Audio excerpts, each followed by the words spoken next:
கிறிஸ்துவுக்குள் மிகவும் பிரியமான தேவ பிள்ளைகளே, இந்த புதிய மாதத்தில், அக்டோபர் மாதத்தில் உங்களை இந்த காணொளி மூலமாக காண்பதிலே கர்த்தருக்குள் மிகுந்த சந்தோஷம். இயேசுவின் நாமத்தினாலே இந்த காலை வேளையில் உங்களுக்கு வாழ்த்துதலை தெரிவித்துக் கொள்கிறேன்.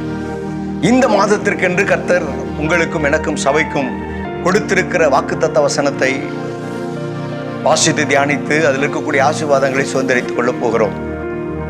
அப்போஸ்தலனாகிய பவுல் கொரிந்திய சபைக்கு எழுதின 2வது நிருபம் 12வது அதிகாரம் 9வது வேதவசனத்தை வாசித்து பார்க்கும்போது அந்த வேதவசனங்கள் எப்படியாய் சொல்லுகிறது நான் வாசிக்கிறேன். அதற்கு அவர், என் கிருபை உனக்கு போதும், உன் பலகீனத்திலே என் பலன் பூரணமாய் விளங்கும் என்றார். My grace is sufficient for you என்று சொல்லி ஆங்கில வேதாகமத்தில் இந்த வார்த்தை எழுதப்பட்டிருக்கிறது. என் கிருபை உனக்கு போதும். தேவப்பிள்ளையே, இந்த அக்டோபர் மாதத்திலே கர்த்தர் உனக்கு தருகிற கிருபை உனக்கு போதும். உலகத்தில் இருக்கக்கூடிய எல்லா தேசங்களையும் பார்க்கும்போது உலக தேசங்களுக்குள்ளே இன்றைக்கு சமாதானம் இல்லை. அங்கங்கே சண்டைகள். ஒரு தேசம் இன்னொரு தேசத்துக்கு எதிராய் சண்டையிட்டுக் கொண்டிருக்கிறது. சமாதானம் வேணும், எங்கள் தேசம் யுத்தத்தினாலே அழிந்து போய் இருக்கிறது, உதவி வேண்டும் என்று சொல்லி பல தேசங்களை கேட்டுக்கொண்டிருக்கிறது. நாம் வாழ்ந்து கொண்டிருக்கக்கூடிய இந்திய தேசத்திலும் கூட இருக்கக்கூடிய ஜனங்களை பார்க்கும்போது என் குடும்பத்துக்கு பணம் வேணும், சுகம் வேணும், ஆசீர்வாதம் வேணும், நன்மைகள் வேணும், வேலை வேணும், என் பிள்ளைகளுடைய எதிர்காலம் எல்லாம் ஆசீர்வதிக்கப்படணும் என்று சொல்லி உலக மக்களுடைய வாழ்க்கையின் கேள்விகள் படியா இருந்து கொண்டிருக்கிறது, தவறல்ல. அதே நேரத்தில் இந்த காலை வேளையில் இந்த காணொலியை பார்த்து கொண்டிருக்கக்கூடிய தேவ பிள்ளைகளை உங்களுக்கு நான் சொல்லட்டும், இந்த வார்த்தை, இந்த வசனத்தில் என் ஆண்டவர் சொன்ன ஒரு வார்த்தை, எனக்கு வேண்டும் வேண்டும் வேண்டும், தேவை தேவை தேவை என்று சொல்லிக் கொண்டிருக்கக்கூடிய இந்த உலகத்துல இந்த காலை வேளையிலும் கர்த்தருடைய வார்த்தை உனக்கு நேராய் வருகிறது. என் கிருபை உனக்கு போதும், நான் கொடுக்கக்கூடிய கிருபை உனக்கு போதும். தேவ பிள்ளையே, இந்த பூமியில ஒரு மனிதன் கர்த்தருடைய கிருபையை பெற்று வாழ்வானேயானால் அந்த கிருபை அவனுக்கு போதுமானதாக இருக்கும்.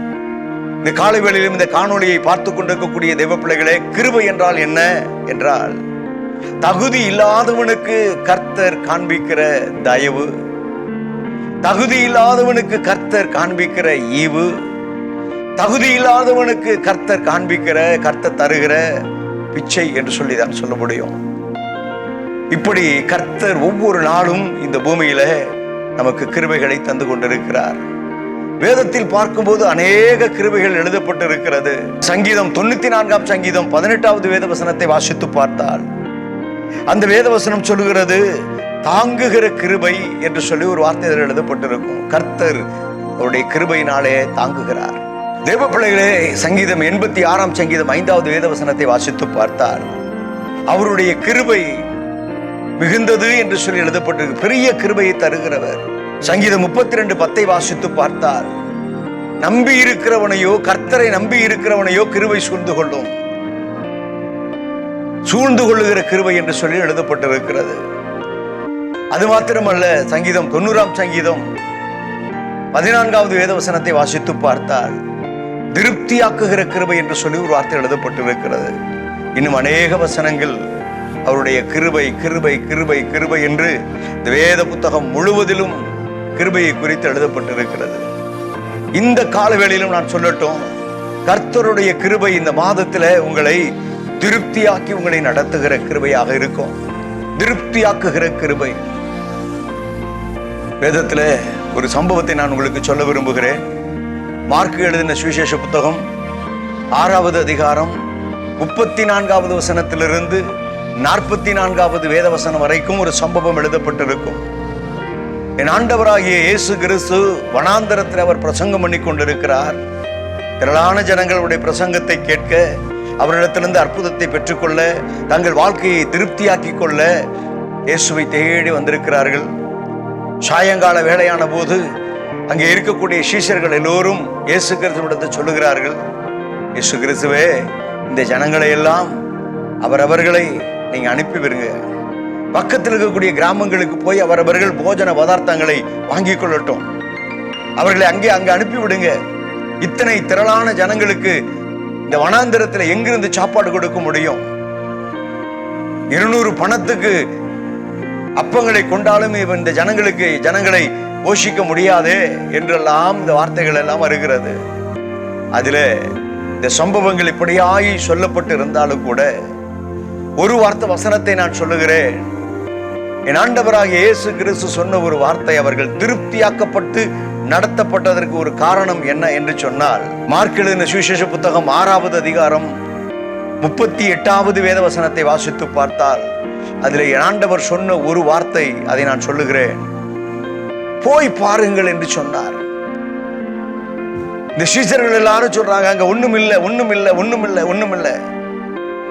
ஆண்டவர் சொல்லுகிறார், நீர் போய் பாருங்கள், போய் பாருங்கள். இல்லை என்று சொல்லுகிறதை விட்டுவிட்டு உங்களிடத்துல என்ன இருக்கிறது என்று சொல்லி பாருங்கள். தேவ பிள்ளைகளே, அப்படி போய் பார்த்த போதுதான் ஒரு சீஷன் வந்து சொல்லுகிறார், அந்திரேயா என்று சொல்லுகிறவர் சொல்லுகிறார், இங்கே ஒரு சிறுவன் இடத்துல 5 அப்பமும் 2 மீனும் இருக்கிறது என்று சொல்லி அந்த செய்தியை கொண்டு வருகிறார். தேவ பிள்ளைகளே, போய் பார்த்தால்தான், கர்த்தரை போய் தேடி போய் பார்த்தால்தான், கர்த்தருடைய சமூகத்தில் போய் ஜெபித்து பார்த்தால்தான் ஆண்டவர் உங்களுக்கு வைத்திருக்கிற ஆசீர்வாதங்கள் அது போதுமானதாக இருக்கிறது, திருப்தியாக இருக்கிறது என்பதை அறிந்து கொள்ள முடியும். எனவே நம்முடைய வாழ்க்கையில் இருக்கிற நிலைமையிலே இருந்து கொண்டு எனக்கு இல்லை இல்லை இல்லை இல்லை இல்லை என்று சொல்லுகிற அப்படிப்பட்ட நிலைமையை விட்டுவிட்டு ஆண்டவருடைய ஆலயத்துக்கு போங்க, அவருடைய சமூகத்துக்கு போங்க.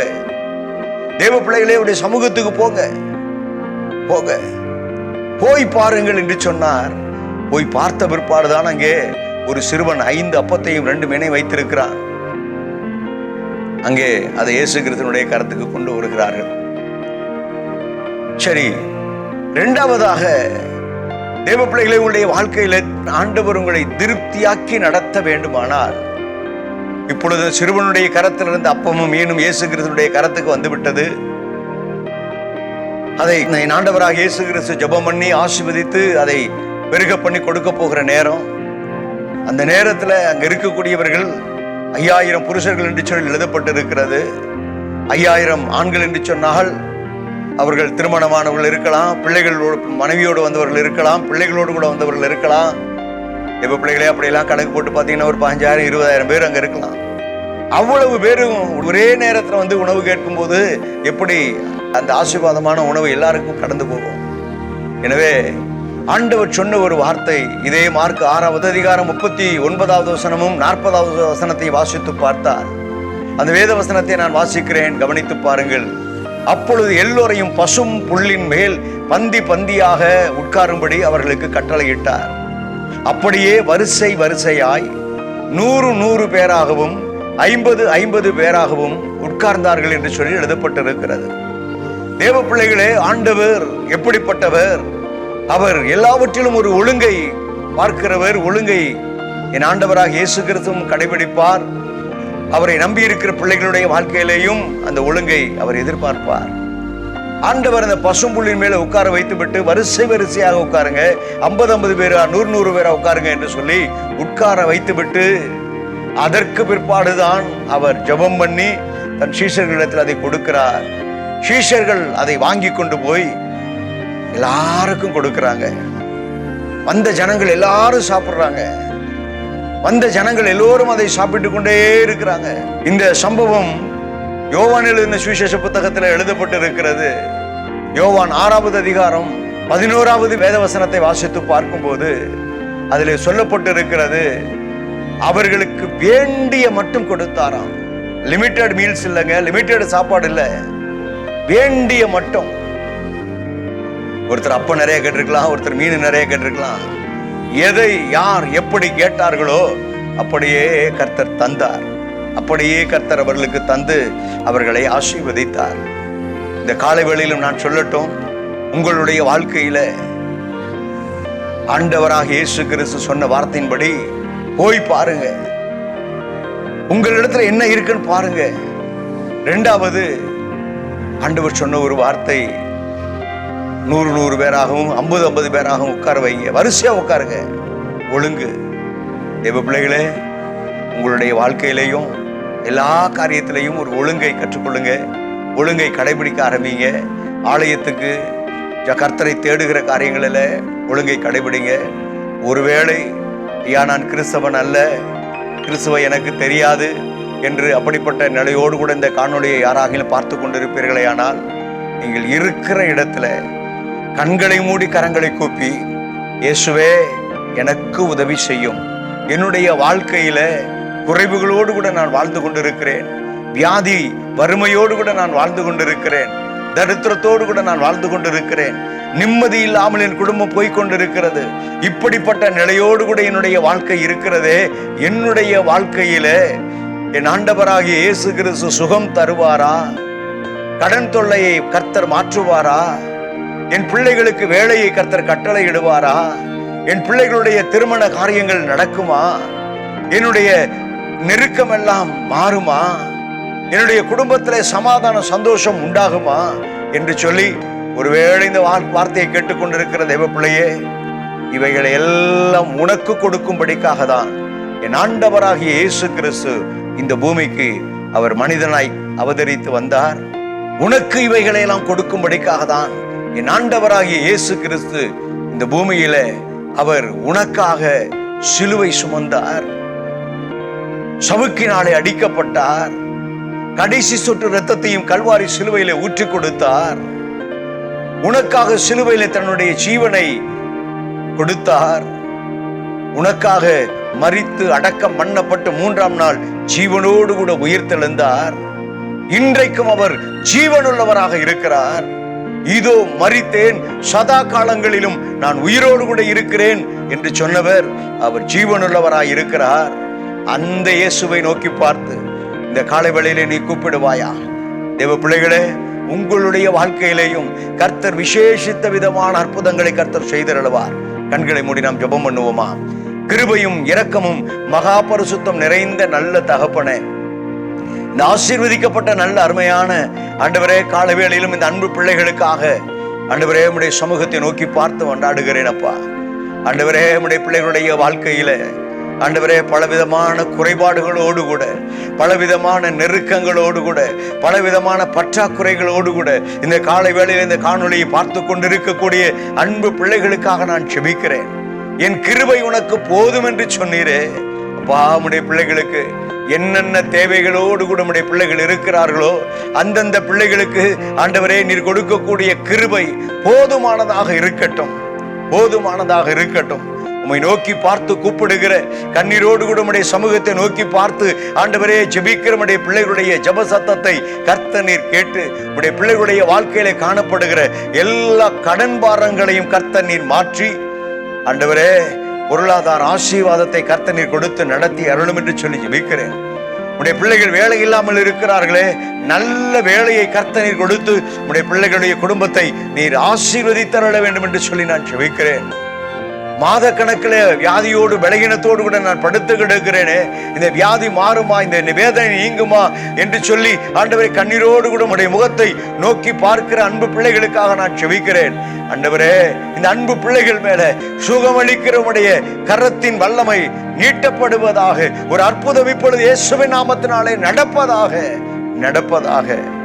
குடும்பத்தில் சமாதானம் இல்லை, சந்தோஷம் இல்லை, நிம்மதி இல்லை என்று சொல்லி அப்படி நிம்மதியற்ற நிலைமையில வாழ்ந்து கொண்டிருக்கிற அந்த அன்பு பிள்ளைகளுக்காக நான் ஜெபிக்கிறேன். கர்த்தருடைய கரம், இரட்சகருடைய கரம் இந்த அன்பு பிள்ளைகளை ஆசீர்வதிக்கட்டும், ஆற்றட்டும், தேற்றட்டும், திடப்படுத்தட்டும் என்று சொல்லி நான் ஜெபிக்கிறேன். இதுவரைக்கும் உம்முடைய பிள்ளைகள் எனக்கு இது இல்லையே அது இல்லையே என்று சொல்லி ஆண்டவரே கேட்டுக்கொண்டிருந்தாங்க. இந்த காலை வேளையிலும் ஆண்டவரே உம்முடைய வார்த்தை, உம்முடைய வசனம், உம்முடைய சத்தம், நான் அளிக்கிற கிருபை உனக்கு போதும் என்று சொன்னீரே. ஒவ்வொரு தேவ பிள்ளைகளுக்கு நேராக, அவருடைய குடும்பத்துக்கு நேராக தேவனுடைய கிருபையின் கரம் நீட்டப்படுவதாக, ஒரு அற்புதத்தை கர்த்தர் செய்தருளுவீராக. இந்த மாதம் முழுவதும் உம்முடைய பிள்ளைகளை திருப்தியாக்கி நீர் நடத்தி அருளுவீராக. ஆண்டவரே, உம்முடைய கிருபை திருப்தியாக்குகிற கிருபை அல்லவா? அப்படியாய் உம்முடைய பிள்ளைகளை திருப்தியாக்கி நடத்தும். இயேசு கிறிஸ்துவின் வல்லமையுள்ள நாமத்தில் அன்பு பிள்ளைகளுக்காக நான் ஜெபிக்கிறேன். தொடர்ந்து உடைய பிள்ளைகளை ஆசீர்வதியும் வழி நடத்தும் இயேசுவின் நாமத்தில் பிதாவே, ஆமென், ஆமென், ஆமென், ஆமென். God bless you. கர்த்தர் உங்களை ஆசீர்வதித்தருளுவாராக. தேவகரம் உங்களோடு கூட இருப்பதாக. இந்த மாதம் முழுவதும் கர்த்தர் உங்களை திருப்தியாக்கி நடத்துவார். Praise the Lord, praise the Lord, praise the Lord.